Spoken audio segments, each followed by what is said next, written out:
Warning. This podcast is uncensored and features content and language that may not be suitable for some audiences. Viewer discretion advised. Now, enjoy the show.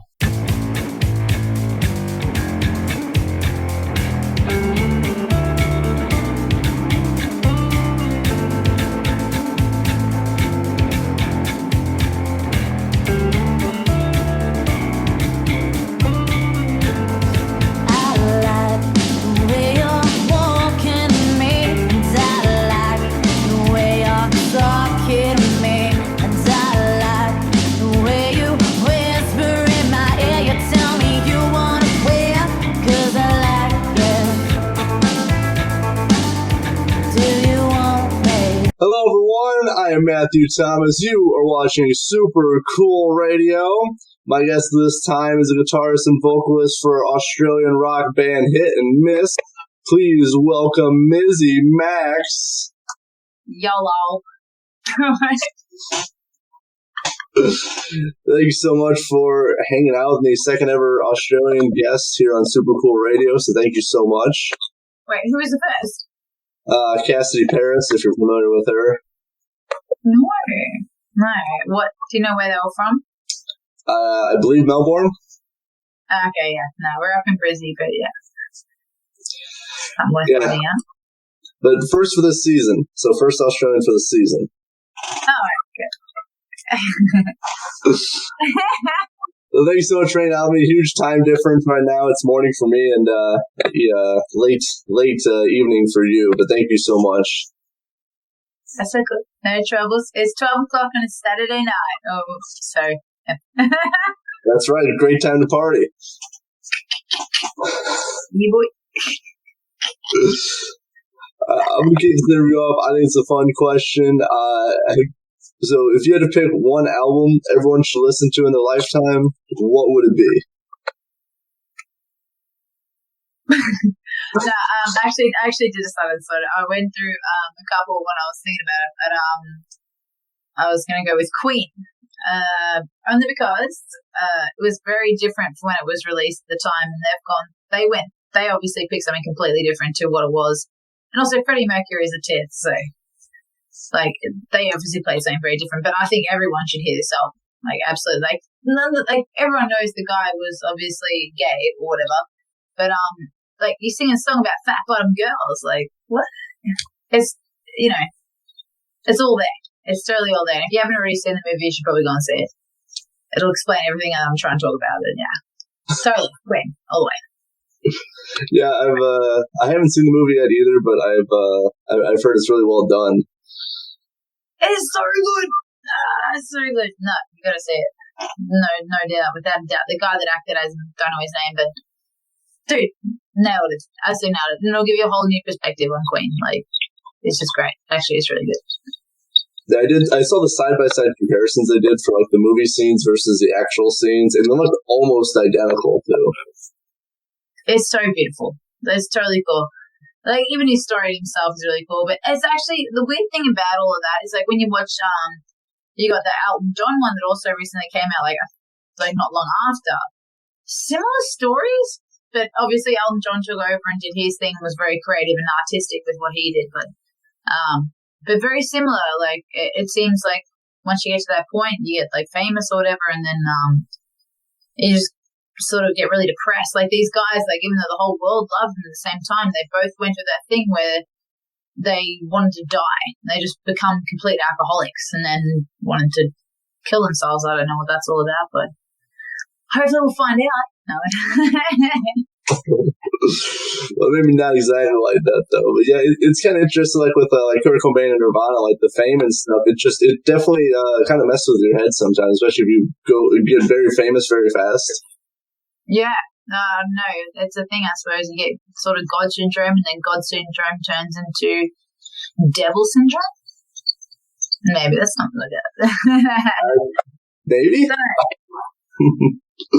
So focusing on you are the guitarist and vocalist for Hit and Mizz. So before Hit and Mizz, how did you get started as a musician?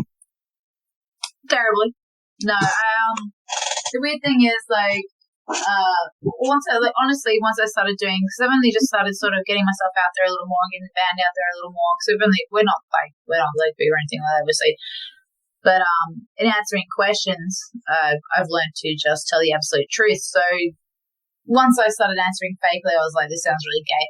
But no, I actually have an identical twin sister, which is something I wouldn't completely put out there, first of all.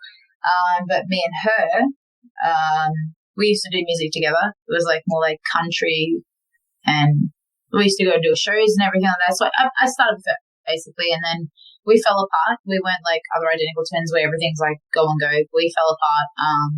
She went and did her thing. I went and did my thing. So then after me and her were doing like acts together, we're always together. There's no part we weren't together. But I continued onwards when she was doing something else, and not like she was sort of doing music in her own way. But then I joined a cover band in Tasmania when I moved to Tasmania, which is down the bottom of Australia. And then I I grew up in Melbourne, moved to Tasmania, moved up to Brisbane. And when I went to Brisbane, I started to look up to do original bands. I joined a band called Terror Parade at the same time. I also got accepted to be in the band Raven's Lair. So I was playing in both those bands at the same time. And then after being in those two, I decided to create my own band, left both those bands, and then I was like, hit Mizz. So then, that's where I created Hit Mizz, out of being in other bands. But they were the ones that taught me how to be in original bands. They gave me the ideas, but then I took it, ran with it, and started my own. I didn't want no one telling me what to do. I was like, I'll just do what I want to do. But now it's all good. That's very rock and roll. Mm-hmm. What are you doing? That's dope. I don't know. Like, and in Brisbane, this is Stacii Blake. He's from Snakebite Whisky. He's the bass player. He counts. You'll find. I'm sure you'll find out later on, but they're quite a big band over here. Where's Reggie? Damn, I saw it. Anyway, that's Stacii Blake. He's outside. He is. So he's in the band. Thanks. He's in the band Snakebite Whisky, and sort of like we're from in Brisbane, and like our music scene or whatever. They're doing really well. They're on I think they're on 12,000 likes or whatever. They travel over the world and do whatever and then I get to go on stage with them and do other stuff because it's like magic. But they help me a lot. But that's that. Yeah, I'm familiar with them. So yeah. All right, so that was the bass player. Oh, awesome. And he's back again. I didn't hear anything of what he said. It was something like, I've heard about this cunt and Jesus fucking Christ. All right. And more. Hang on. This fucking cunt. You know a fucking cunt.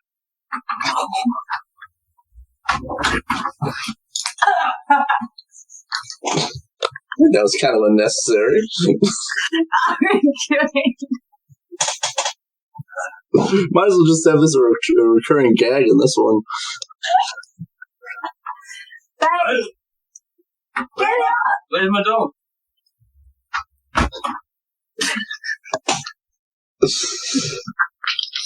I'm sorry, I know it's 10 in the morning for you, but this is Saturday night.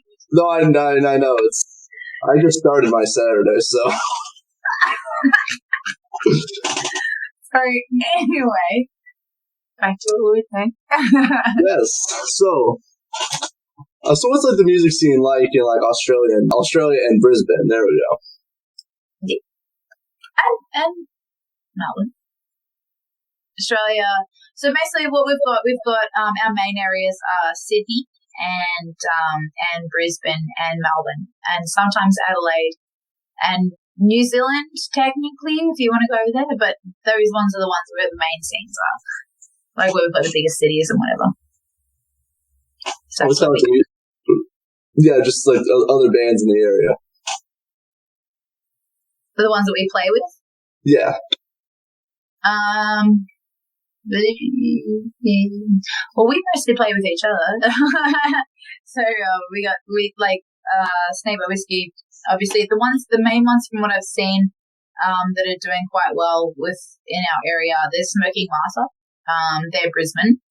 She's doing really good. She's like a chick. She's awesome. I've also seen obviously them and the Dangerous Curves from Melbourne. They're also doing well. I've recently heard about the Shank, I think they're called, from another radio thing we were doing. Black Whisky. I'll give them a shout out. My mate's doing something. What's her band? Her band's called Violet. Got to give her a shout out. She's doing alright. There's also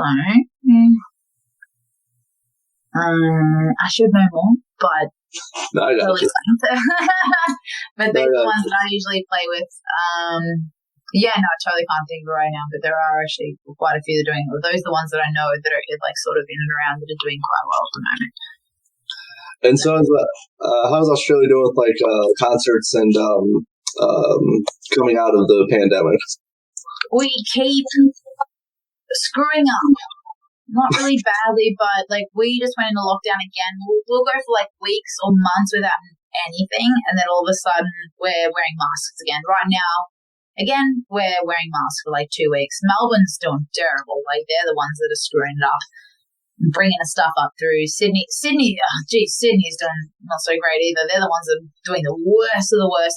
It seems that everyone's from Sydney. They're the ones that are bringing it up and dragging it on, and we're just like, yay. But it's ongoing. So sometimes we'll be able to like go and perform for like months, and everyone's not wearing masks. Really, totally cool. And all of a sudden, one case. But that's the thing about Australia; they're very strict on this shit. So it's like they'll get a case, and then everyone's in lockdown again for like another 2 weeks. But then it helps because then we're back to normal again, which is really cool. But then if we're cool, New South Wales isn't cool. If New South Wales is good, then Melbourne's not cool. So it's like you can't travel anywhere without having to stay somewhere for like 2 weeks. It's really annoying. Yeah, it sounds like we're kind of not as strict, but kind of similar with the U.S. Stuff about that. So I don't really know what I mean, it is what it is at this point. Hey, what are you guys doing? I mean, it depends on what state you're in.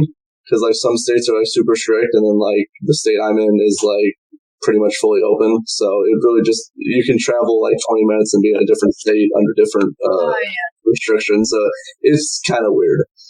So you're basically the same as us in a similar way. One case out. not as strict as that. It's kind of just depends where you live. No, we're very strict here, like this straight up. But we're all cool, I think, at the moment.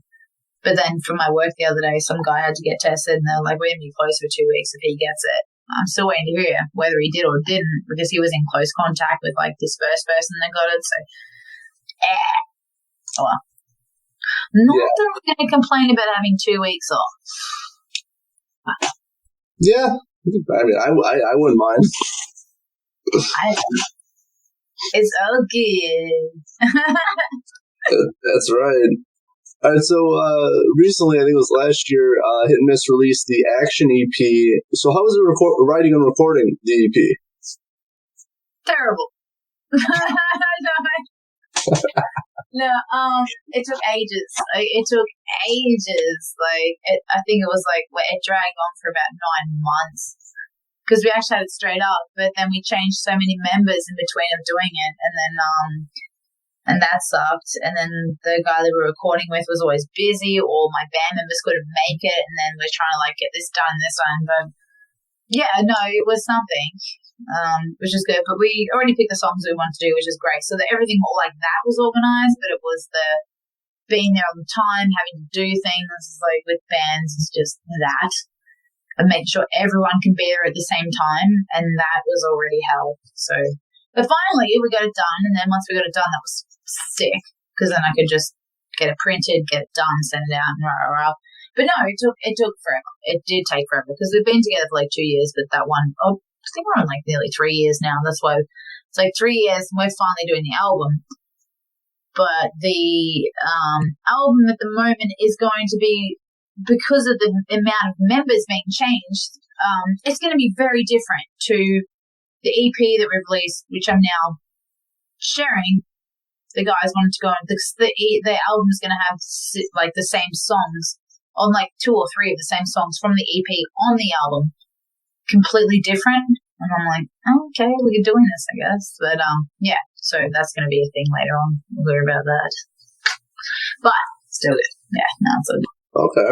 What do you mean by completely different on the album? Like, are you like rearranging? Like, what is it going to sound? What's kind of going on with that? Different producers, I suppose, because we had Dave Vance on the first one, but they wanted to do more like a live, because when we do the EP, they're like, the EP is good or whatever, but doesn't sound like what you're doing when you're live, and that's actually kind of like, that's actually really cool what you're doing live. So then the guys had the idea of,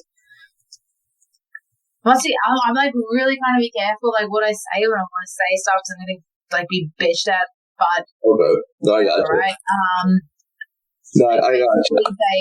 Yeah, because he's like my best friends and like doing stuff for me or like helping me out or whatever. But they wanted to make it more. I was getting angry at the guys. I'm like, they're like, we want more content. We need more content for the page. I'm like, no, we don't. We just need some like other cool stuff. It's like, we got to redo these songs. I'm like, no, we don't got to redo the songs. We can write new songs and put that in the album. Like, no, we want to do the same ones again, but redo them properly so it sounds like when we're live. I'm like, that's not okay. Whatever. You guys do you. Like, you just do what you think is right, and we're just going to do that. I'm like, all right, cool. So Devil's going to bring you down. So, say for example, one of the things they were like, my boys, like in the band, they said that they didn't want the start the same or whatever. Like, we wanted to how we do it live. So then we ended up recording it completely live and not like tracks, like each track. They're like, we'll just record it live and then we'll do bits and pieces over the top. So it's sort of like a live album kind of thing where we're all just actually playing together and then separating. So yeah, it's more like that. It sounds fucking cool so far. Like, it actually is. It is quite cool, and I'm very, very happy with it. It's going to get interesting though. It's going to be a little bit more. There are songs on there that aren't good. It's not going to have so much pop and like so much bounce to it or whatever. It's going to be a little bit more emotional, a little bit more. I don't know what you call it, acoustic, I suppose, because they got me playing acoustic on it. Yeah, so there's going to be a lot more softer songs on it, and there's also going to be a lot more like, I don't know what you call it, but just a little bit more harder at the same time too. We'll just see what. But the other thing is, because we just lost our bass player who's done half of it, we're getting a new bass player to cut in halfway through it, a new guitarist. So 6 songs in, 5 songs after are going to be redone by a new guitarist and a new bass player. So it's going to be pretty interesting.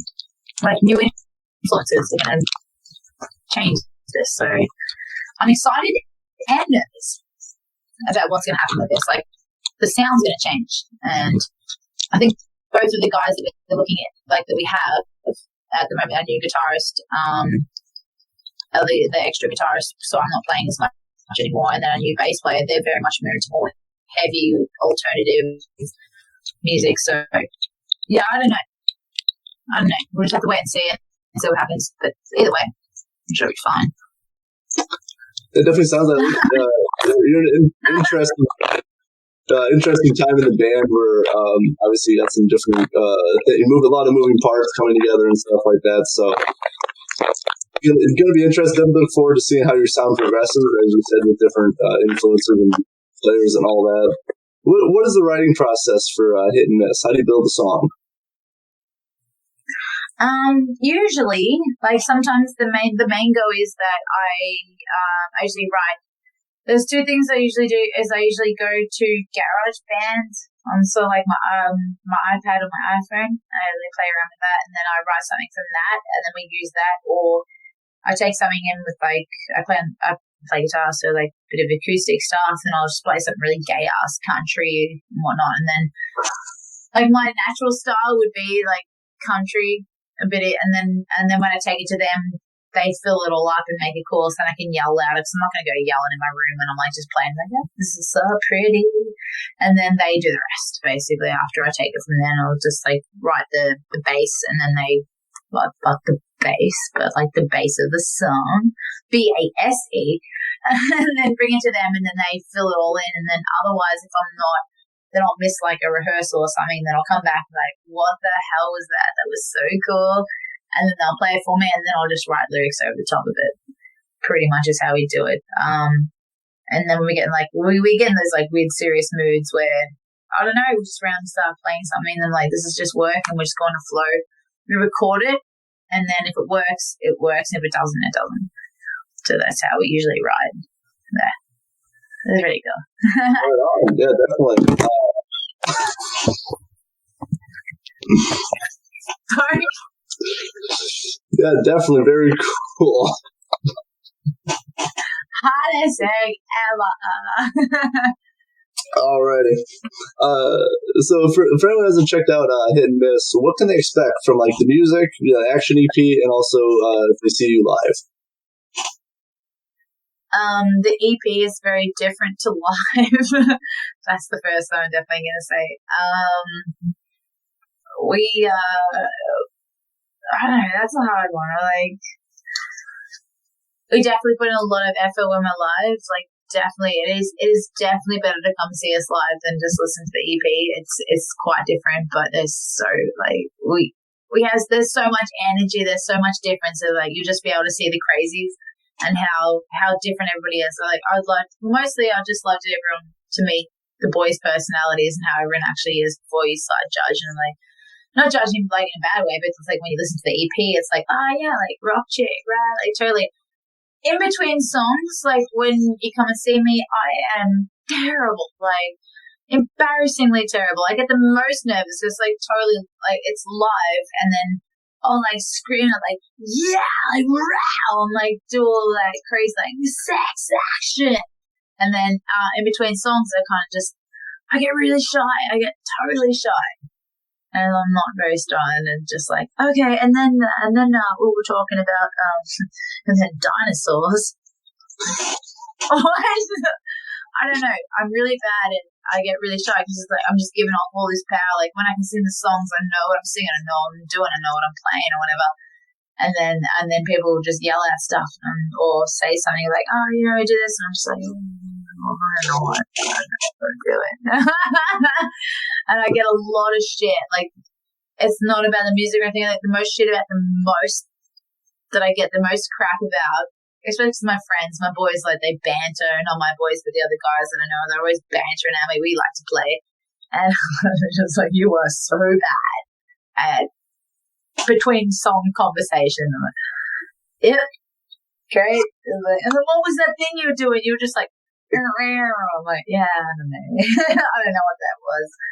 But I get even more nervous because then everyone tells me, they're like, oh, you need to be more like this, you need to be more like that, like you need to sing like this, or you need to do this, or like in between songs, all you got to do is talk about such and whatever. And I'm like, yeah, no, I totally got this. So then once the song finishes, my brain is just like filled with like what I'm supposed to say, what I'm supposed to do, and then I'm just blank. And I just go, oh, wow. So uncomfortable. I get so uncomfortable because I'm so nervous. I actually get extremely nervous between that thing, but I'm like, oh, well, whatever. Everyone knows that I'm nervous. And I get off stage, and the boys that I've played with a lot, like Snake by Whisky, when I play with them, and they've played with us a couple of times. And then I'm like, that was so bad. I'm like, oh, come on, I tried. Like, no. What was that? You were like, oh, I don't know. But no, we're retarded. Like, I don't know.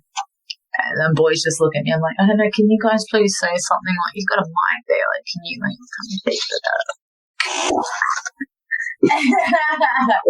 Someone help me out here. I have no idea what to say right now. I'm so sorry. Yeah. Well, like, I'm not sorry. Hang on.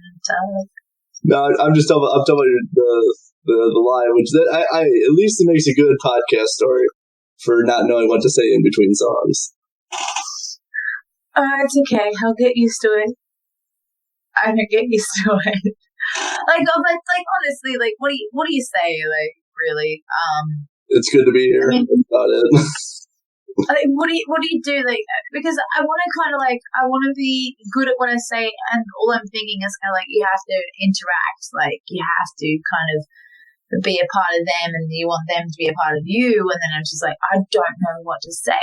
But when I sing, like when you're singing, it's kind of like you're reading your diary or whatever. You can say whatever the hell you want. You can write metaphors. You can say whatever you want, basically, when you write. So when you're done, you're finished, and I'm just like, oh, well, yeah, well, sex. And I'm like, oh, I just said sex really loudly, and, yep. I don't mean it like that, like, not like that. And everyone's just sort of looking at you like, yeah, I don't, so do you guys like cheese? You know, like, I don't know. It's kind of like that. It's like, well, do you like stuff? I don't know. Like, well, and then the other weird thing that I do is I put on an accent. I always put on, like, I actually get an American accent for some stupid reason when I'm talking. I don't talk the way that I am right now. And in between songs, we're like, well, here's the next song. And the next song is My God. I'm like, I don't do that. I don't actually talk like that. I'm like, why am I saying it like that? What's with the accent? And then I start getting judging on their own ass. And I'm like, what was that? And I'm like, I don't know what that was. It's that bad. It's just that awkward. I don't know what my issue is with it, but I panic. But I think it's more so because everyone does say something about it and always has. It's like, it's just awkward. And I'm like, yeah, I know. But the more they tell me it's awkward, the more awkward it makes it for me. So I'm like, I don't know. I have no idea what to do. And everyone's trying to help me. And they're just like, you need help with this. Like, this is where, like, everything else you do is all right. Like, you're actually good at what you do and rah, rah, rah. But between songs, so bad. And I'm like, thank you. Well, no, I've got an idea for you. Yeah, I know what you need to do. I'm like, okay, well, what do I do? So you just got to, like, you know, be more confident. I'm like, oh, for fuck's sake, I don't want to be more confident. Like, whatever. Do you want to try and do it? They're like, I don't want to do it. But you see, everyone else can do it. Like, really quite well. But then, you know, it's the most awkward part about everything. Right? Yeah, it kind of is. I mean, I know some bands just go from song to song, and I know some that interact and talk in between songs, but it's hard to interact with the crowd and actually know what to say. I listened to the Action EP, obviously, but also I saw some live stuff from you guys on YouTube. I do say you guys rock more live compared to like in the studio, I think. See, that's the whole thing is we're trying to do with the album is show a little bit more of that, which is why we're recording it live and not track by track, so that it has that sort of thing. Because otherwise, like, even with that, even like with the EP or whatever, it just kept being changed. And then the guys were like, oh, I wish we didn't, we wish we didn't do it that early. Like, we should have had more time sort of playing with each other before. Like, because I'm one of those people, I'm very impatient. So I kind of, we need to do this now. We need to get the EP done so I can start doing stuff. So I can start getting this out there. But they were like, maybe we should play with each other a little bit longer. And even though it had been like a year and a half, they're like, maybe we should give it more time. And I'm like, no. We're doing it now. And everything has to be done now. And they're like, no, like, we probably shouldn't. I'm like, no. Now. So that kind of screws things over because of my impatience, which is going to be like our downfall mostly, unfortunately, is just how impatient I am and how much I want things done like straight away. And I can be a little bit bossy. Like, I'm not a bitch, but I do get bossy. And I do tell them, like, I want stuff done now, like, straight away. Like, I'm not waiting anymore. Like, I need this done so that we can move on to the next thing. So I just want to keep going and going and going and going.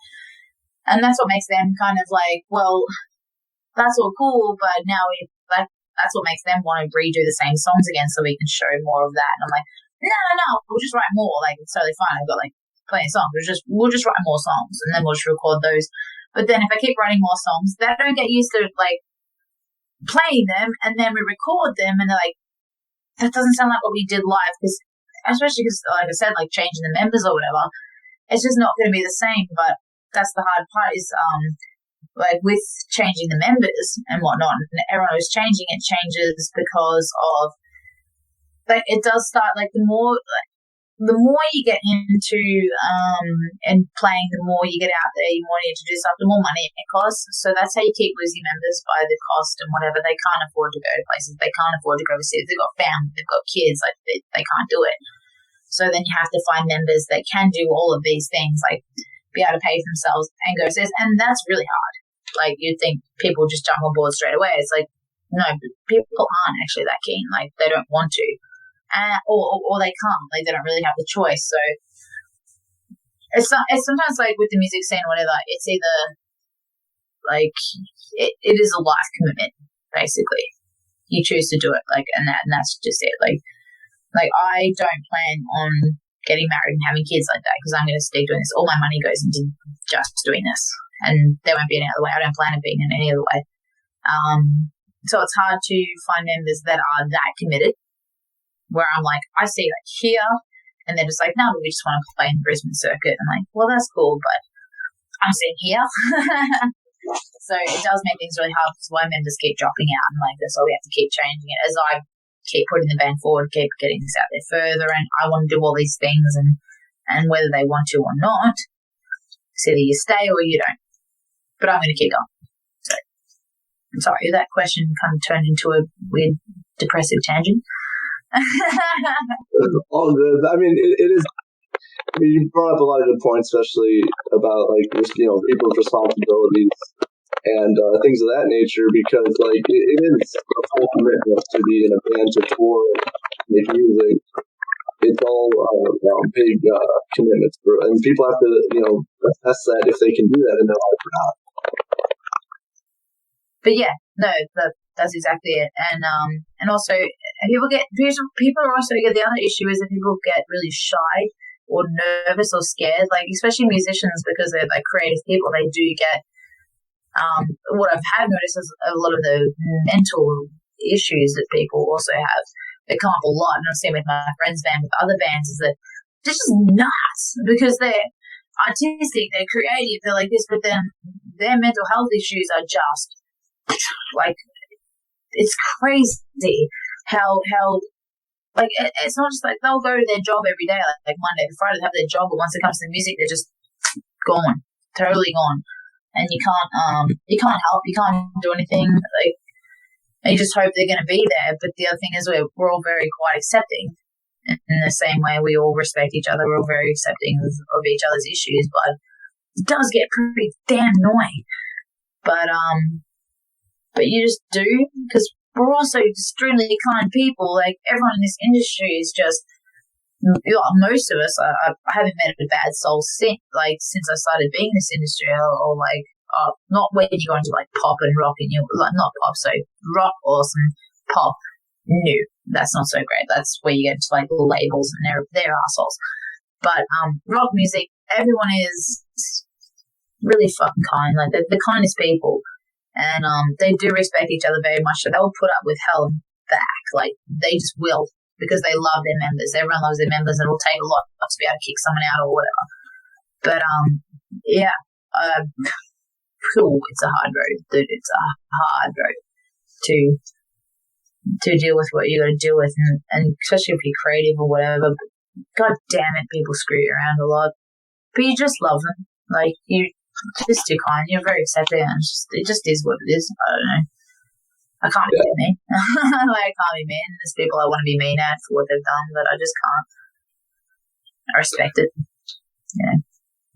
I totally get you. Yeah, and the music industry, I mean, it's a hard industry anyway, because like, there's not like super amount of money in there anyway. So like, you're really just doing it for like your passion of it, for the most part, for people. So I mean, it's definitely, and like, I've met so many nice and like hardworking like rock musicians that like I'm really good friends with. There's definitely a lot of nice people out there, especially like the scene I'm in, the scene you're in. Like, there's so many nice people that are willing to help each other, and that's just awesome. Yeah. No, I'm very helped by, like, Snake by Whisky are the ones who helped me the most, definitely. Because they're already doing quite well, and then because my bass player's in their band, my boyfriend or whatever, and then their whole band is just like, they've thrown me on the stage, and then they do everything for me. They're the ones that get us most of the shows. They like direct me in every single way. If I need any advice, I just ask Jay, and I'm like, well, what do I do? And I'm just like, because I just started like doing it by myself, whatever. I really didn't have any experience in running a band or whatever, but I thought I had a pretty good damn idea. I was like, no, I know what I'm doing. Screw you guys. Totally got this. I don't. And as I've been going along, I've been learning, but then also finding my own ways to do it wherever I can. I help them. But they have certainly helped me. but you also just have to kind of fall in the lack of luxury in a weird way, and just if you know the right people, coincidentally, like you just do, then they're the ones that are going to help you. And then you just, I am so thankful that luckily I sort of did. I'm not saying they're like the biggest band in the whole entire world, but they've definitely just taken me under their wing and just gone, okay, cool, you're doing this, we'll help you out with everything that I need. And like they give me all their advice, but not only that, but I get to watch their issues. Like, so they've lost many band members like during the time, like, and so have I. So every time I do, being a chick and all, I get all emotional. I'm like, oh my God, I just lost this person. And I start bawling my eyes. I'm like, come on, too. And they're just like, wait, we have lost how many? And I'm like, well, you guys have gone through like 3 or 4 or whatever. I'm like, you just lost one. And I'm like, yeah, but we just lost another one. And it's like, what happened when we lost our one? What did we do? How did we act about it? I'm like, oh, you guys were totally cool about it. You just moved on and got the next one. And they're like, so what do you do? And I'm like, just move on and get the next one. And they're like, yeah, so it's all cool. Like, see what happens and you'll still be all right. It's not all like that. It's not all drama and you go crazy. I'm like, but I just like it. They're like, no, just keep going. You always just keep going. It'll always be okay. But luckily, of seeing them be a lot better than me and do their things, they always sort of like protected me. I'm their little baby, and they just sort of look after my band through theirs. And they're also a bunch of assholes at the same time. So, but yeah, they have definitely supported and looked after. They've given me all the shows, even though they don't have to. And like they get sick of my shit, and they're like, she's always there, and I'm like, yeah, but you also let me. But no, I was very lucky to have them. But then also because of that, I get to help my friends' bands or whatever. Like, well, how did you do this? How did you do that? I'm like, well, let me tell you how they helped me, so then I can help you. And then I give them advice and be like, well, this is what happened. This is how I did this. This is how I went through. Like, even, for example, the other day, my friend came to me because she started her band. She started a while ago, but she's finally got all her members together, whatever. And she's like, well, how do I distribute all my stuff onto Ditto Music? And I remember when I was in that space and I was like, I don't know how to do this. So I asked someone else and then they helped me. So then I can go back to her and be like, this is the platform that I use. This is how I got myself all distributed onto all these platforms. Figured it out. I actually figured that one out on my own. Had to go through all the process of doing it.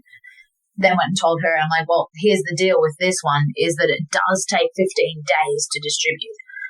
So if you've got your set date that you want to get your music out there, that's going to be 15 days that they take to do all that. But if you get it wrong and the app, their program doesn't actually tell you that you've messed up or you haven't uploaded the correct music, you literally have to keep checking into their website to make sure that it's being distributed correctly. Otherwise, you're going to be waiting another 15 days. Like they set it back another 15 days, which kind of sucks, like a lot. But just as long as you're aware of that, like it's just small advice where it will take another 15 days. Don't screw it up. Make sure your music is mixed and mastered correctly. Don't just give them absolute crap. You have to upload the correct sized image. You have to do all this, but just make sure they will tell you what you're doing wrong so you can fix it, but it will take 15 days. If it's not 15 days, then it's going to take 30 days. If not 30 days, you're waiting 45 days. You got to get it right, basically. Yeah, definitely. Definitely, like with stuff like that. I mean, definitely having people who helped you, now you're helping, like you're passing it on to other people. I mean, that's how the scene grows. That's how, obviously bands grow, is by helping each other, at least I think, and music scenes as well. It's also, that is, distribution is hard. I do it for my podcast, and you do have to get it right. Yeah, no, 100%. I actually found you through being a stalking bitch. I found you through, I only just learned how to use Twitter, obviously. I found you through Twitter, right?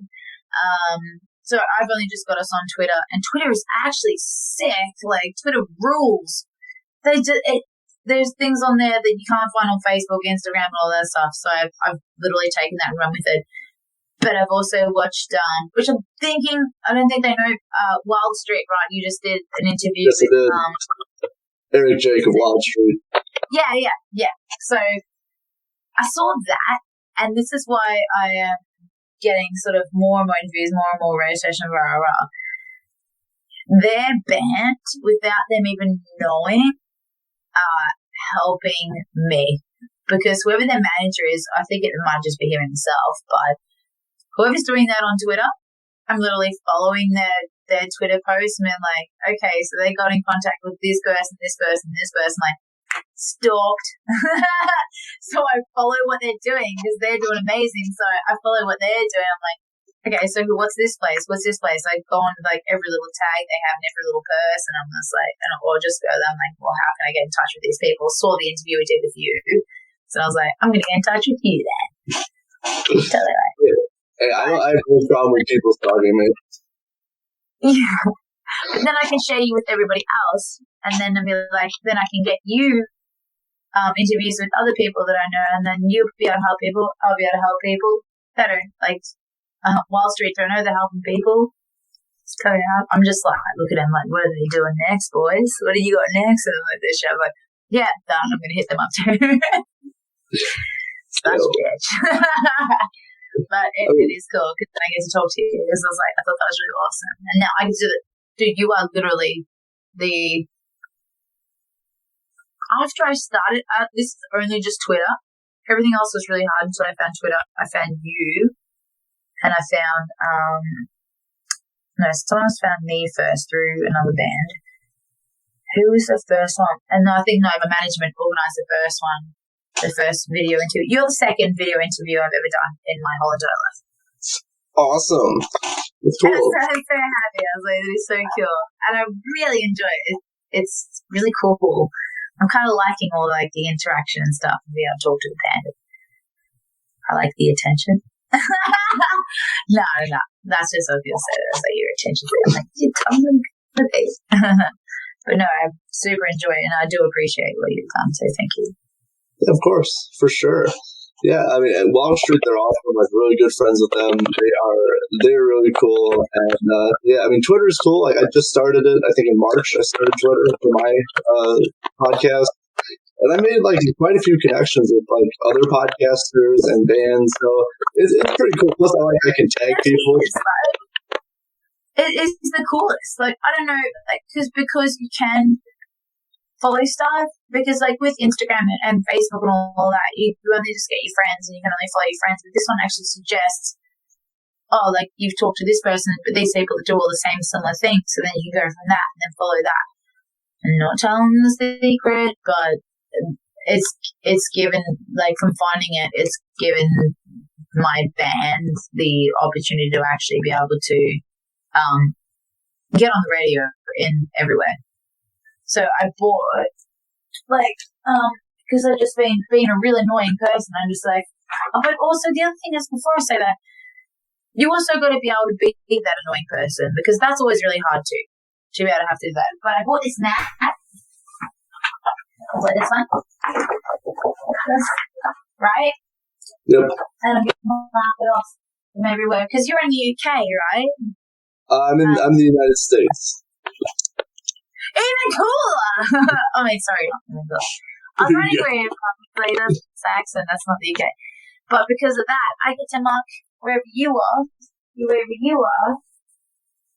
the map. And I'd be like, I talked to someone here. Because we're only just a baby band, I like to just like, because we haven't toured yet, we haven't gone overseas, but I just like the visual of seeing where we've been and where we played or whatever. It might not mean anything to anybody else, but to me, I'm like, I need to see this like visually and just be like, we've talked to this person, we've gone here. So it's like, and my boys, oh my God, those poor boys, like legit.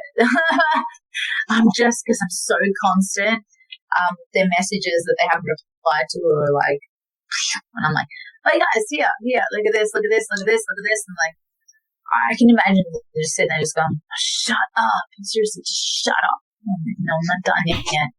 Look. So, yeah, no, I'm a very constant person, like very in your face, but it doesn't really stop. Like, I try to. I know, I'm very funny. But yeah, no, yeah, that's really awesome. Yeah, I'm from Indiana in the United States. If you want to put that on the map, that's awesome. But yeah, I like interviewing. I like interviewing the local bands in my area, but I also like interviewing international bands, see what they're up to, see what they're doing, what music's like with them. So it's really cool. Just with the internet and everything, you're able to connect with a bunch of different people in different countries too. So do you play? Do you play in a band or anything, or do you more? No, I don't. I just do. No, I don't. I'm not very musically talented, but I'm good with video and audio editing, so I kind of just do that. And I started the podcast because I wanted to play music that nobody else was really playing.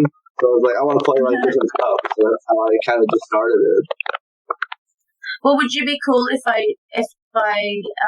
shared you with other bands and got them to have interviews with you as well, over here in Australia? But I think that'd be really cool because I love doing that. I love being able to figure out and find people like you, and then be able to put that onto other people as well. I think that'd be really cool. I would love that. It just makes it easier because I know it's hard. So it's that'd be really cool if I could put you forward. Because I know I know a couple of bands already. I'm thinking off the top of my head that I'd love to be able to put you forward to, but that also gets you over here in Australia, which would be totally cool. As that guy, because we don't have many people like you that do this, especially in the rock scene, but everyone's totally keen for it. So if I were to do it and then share you with the other people, then you'd be really well known here. That'll get you a good following here, and then get you a good following over there, and that'll be totally cool because you're totally on the right path and doing what you're doing right now is a humongous contribution. You have no idea what you're doing for people right now. People will love you, and you'll just be fantastic, and it'll be totally cool. You'll just be like that dude. Just keep doing what you're doing because it is really cool. I appreciate it. Definitely. I do it because I like doing it, but I also like to help out, bands and stuff because there's not many allies for a lot of that stuff.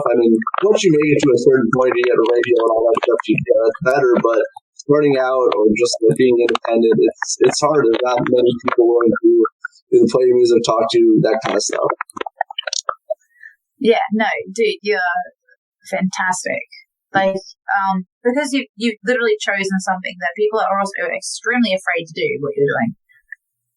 I don't know. I don't even know how. I could not do that. And it's I could get on stage and play guitar terribly and rah, but I can't do what you're doing, and that would make me so nervous doing what you do to be able to do that. But because there's not many people that can, because for some reason you're switched on. I don't know, whatever you picked. Fuck yeah!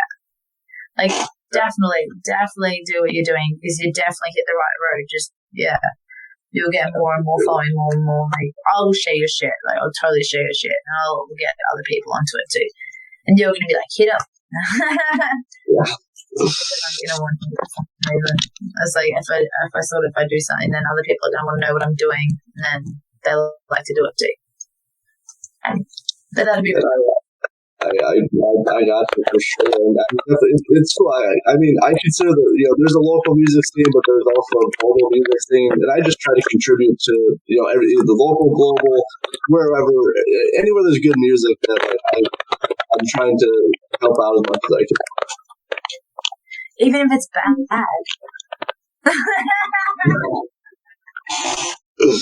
Even if it's bad music, do it. Nah, I don't.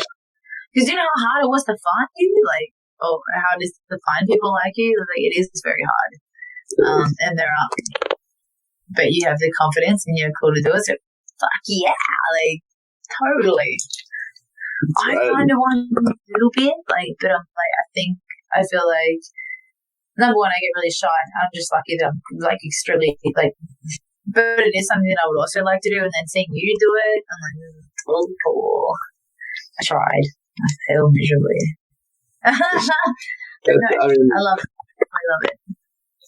It's taken me over close to 150 interviews to get this good. So I started out really nervous, what do I say, what do I do, kind of stuff. But it just once you figure out it's just a conversation and you're just here to have fun, it definitely changes the perspective on things. I sit the whole day and I'm terrified. I was terrified since we said we're going to do it, because it's my like I said, it's my second one, so I was absolutely scared, and I sit there, I'm just like pumping myself up for hours, and I'm just like, yeah, totally got this. I get freaked out that I'm going to say something or do something stupid, or I'm going to look a certain way, but I'm like, you know what, everyone already knows who I am. Whatever. I'm just going to be that piece of shit either way.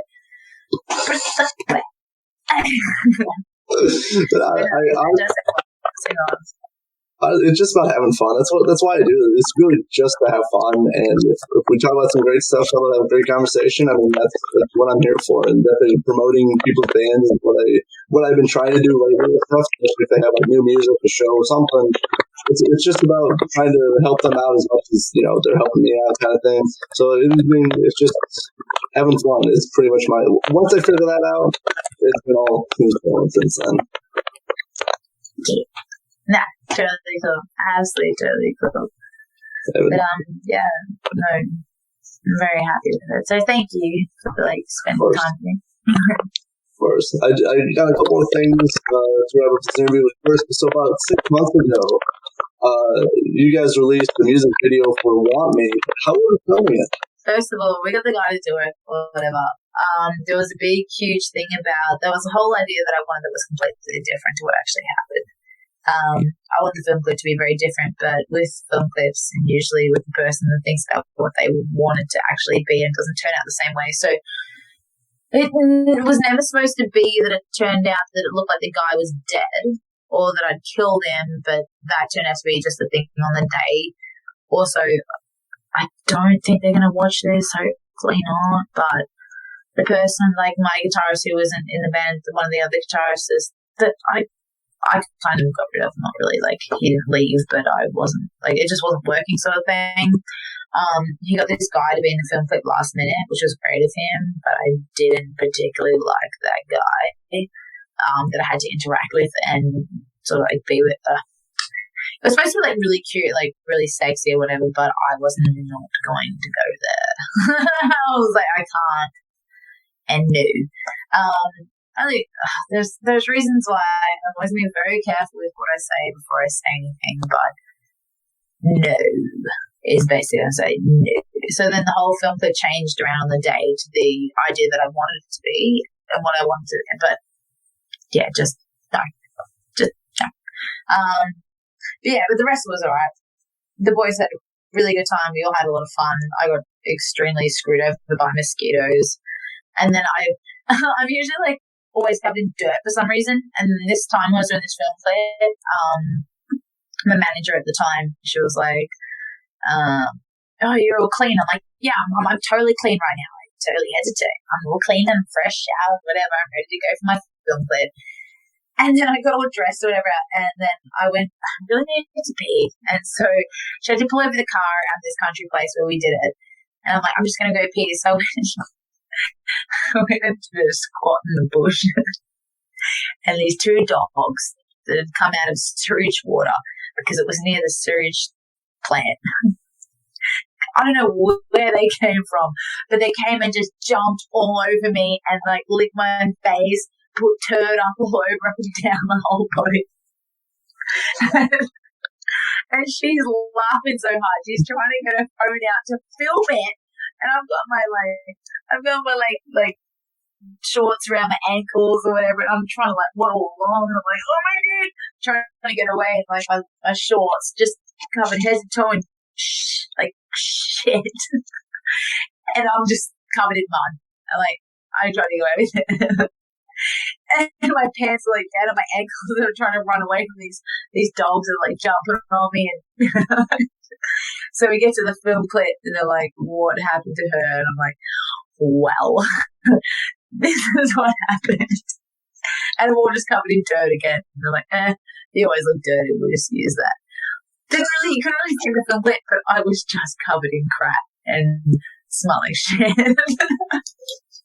Because these cute little dog bros that came out and just like mutilated me in sewage. They went for a swim in the sewage. So that was that, and then we just did it after that, and then after that I got eaten by mosquitoes. head to toe, like mutilated by not only the doggos, but yeah, that's how that happened. It definitely sounds like an experience, I could say that. It was everything that they didn't get in the film fit. But yeah, okay. All right, I definitely, I mean, sounded like, well, at least kind of like a fun time, minus all the not fun stuff. It was good. The boys really enjoyed it. Like, that was the good part. I was so happy. And, like, they haven't done a film clip before. And I'm like, yeah, I know. This is the first one. So, yeah, wait for the next one. The next one's going to be, like, hopefully good. Maybe. We'll see how it goes. There's going to be rain. I know there's going to be a lot of rain and white t-shirt. Nice. I'd be in for that. You know, I need a boy. All right, well, hey, if that music video happens, I would definitely watch it. Samesies. So, I always ask my guests this question, always very curious. So, what music have you been listening to this week? I'm just going to tell the honest truth here. I've been listening to Tattoo, that really odd song called August. There was another August, and she said, "Hey, I was literally on the computer right now." So I would love the band to do like a cover song of it. I think it'd be a really cool one. What did I pick? Before I give it, I'd like to do not that one. Management at the moment want me to do sort of like a Harley Quinn thing, which I think would be really cool. I'm okay with that. But Tattoo, I think it's all the things she said. Hang on. This is what I kind of, I don't know if the boys would be keen on it, but I definitely want to do it. No, I lost which one it was. What did you said? Not that one either. The other one. Anyway, it's a Tattoo song, and I keep listening to it over and over to try and think about what we could do, whether they would do it or not. But I reckon it would be definitely something worth covering. It's like, oh, the thing she said. It's not that one. It's the other one. But there's another song that they do. Do you know who Tattoo is? Remember that really old school band? They're like from the 90s, like a lesbian couple from Germany, I think. Not gonna guess. I think it's not gonna guess. I think it might be, yeah, either one of those ones, but I think it'd be cool to like turn into a rock version and cover that. So I've been listening to that on repeat at the moment, trying to think of like a way to sort of do it, like how can we do this? But it's also hard when I get an idea like that to get to see if the boys was, obviously it's not their style of music and they probably wouldn't want to, but I'll make them. I'll get them to do it. I'll try and do it. I think it'd be really cool to kind of tie in all those things together. But yeah. That'd be cool. I gotta check it out. I'm not familiar with them, but I definitely will check that out. And I can see you pulling off a Harley Quinn thing. I can definitely see that.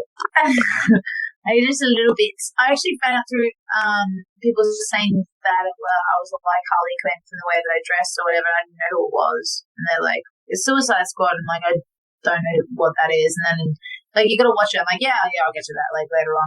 And then I kept watching it, and then finally after like a year and a half, I think it had been out, and I finally was like got time to sit down and actually watch it. And I was like, damn, she's fucking cool. I'm like, yeah, no, I can do this. Like that's actually I can see what they're saying. Like this is actually alright because I do like my pigtails, and also a very boyish, I suppose. And just I don't know, crazy. Just whatever. I'm like, yeah, okay, it's a smile, it's a round, it's all of that sort of stuff. And it's very cheeky too, and I was like, that works. Okay, I can see where it's coming from. But yeah, no, fuck, I think she rules. And it was not that Tank Girl. Tank Girl was the other one that I also get a little bit. She doesn't have pigtails, but fucking Tank Girl. Like she's the same sort of attitude or whatever. Cheeky. She rules. And then I saw the other one. I didn't really care much for Birds of Prey. I thought it was a little overdone. Like for what it is, it's like yeah, okay, so it's Harley Quinn. Harley Quinn is like the name of a sort of circus person, and then and like dude, just get a gun. Like they're dead.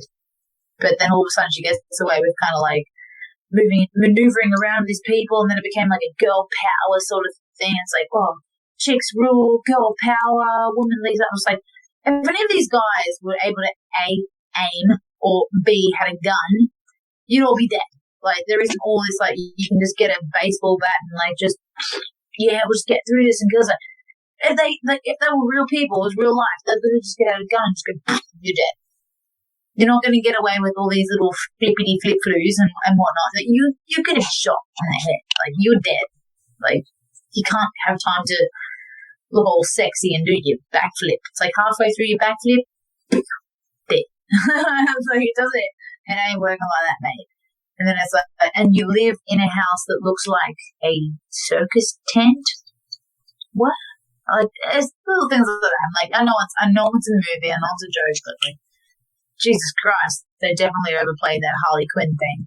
I didn't like that so much, but I think there's Suicide Squad 2 that's coming out. That doesn't look as gay. I think that would be alright. Yeah, it's coming out, I think, August 3rd or something like that. That looks okay. That should be okay. From what I've seen, Coel looks okay right now. I kind of want to see that. I don't know. Disney print. Yeah, I don't either, so, yeah. I was just at the movie theater last night to see Conjuring, so it showed a preview for Suicide Squad. That's how I know about it. But I didn't know about it until yesterday. That is totally cool. I actually really want to see it. So, yeah. After I get the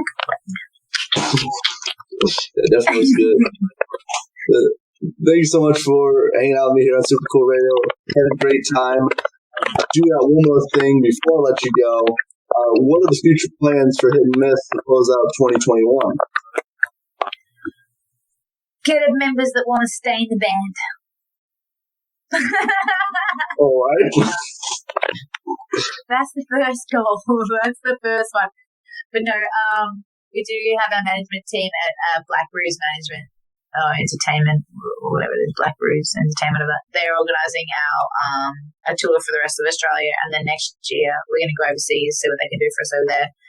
And it is looking like I really want to go to, obviously, the US. I want to go to LA. I want to go to the Whisky a Go-Go. I want to do all that. That's my dream. But what it's actually looking like at the moment is the UK is kind of the one that's taking over Australia at the moment, because I can see all the like statistics of where we're being played on iTunes and Spotify and whatever. And UK is winning at the moment. But either way, I'm kind of like, I want to go to LA. I've been there before. And I absolutely love it. I absolutely love being over there. I feel like totally at home. And like, even though you got those people staying out in the street, like, have you heard my city?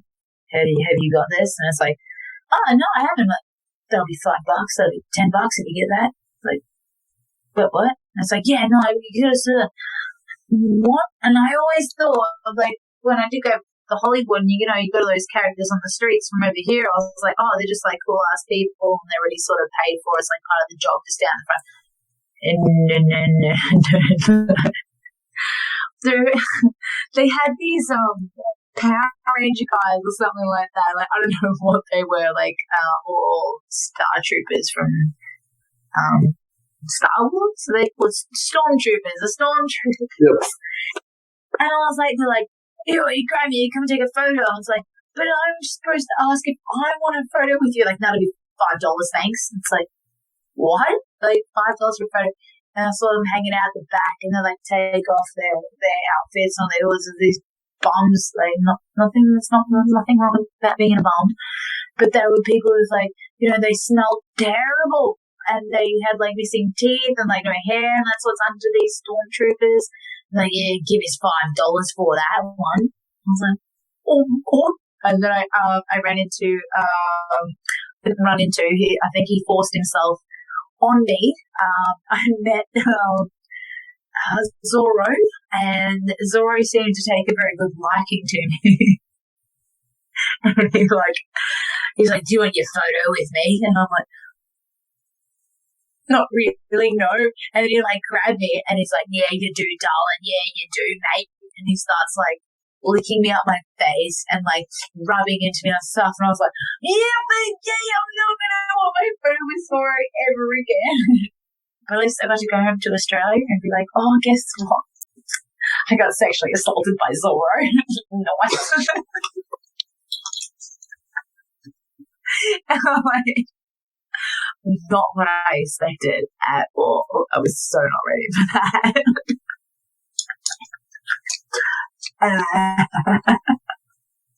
That'll be $5, thanks, doll. And I'm like, I don't want that photo. That's a turn. Best experience ever. But yeah, we had fun. Alrighty. Okay. Please check out Stream Support if you like the Hit and Miss. I don't know how to follow that up, so I'm not going to. Check out their Action EP. Check out them on Bandcamp as well. Yeah. That's how we're going to end this. Check it out.